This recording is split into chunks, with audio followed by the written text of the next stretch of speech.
বিবিরা মাঝে মাঝে খুনসুটি করতো, নবীরে ধরতো, এটা নাই ওইটা নাই, এটা দেন। একবার সব বিবিরা টাইট করে ধরছে, ও নবী, আয়েশার ঘরে যেদিন থাকেন সাহাবারা বেশি হাদিয়া পাঠায় কেন?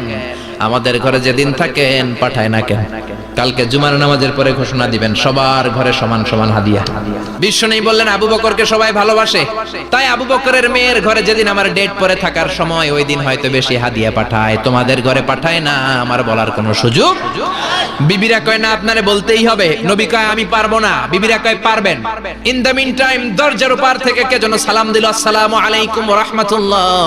বিশ্বনবী বললেন ওয়া আলাইকুম আসসালাম। বিশ্বনবী বুঝতে পারলেন সালামটা আমার ওমরের সালাম।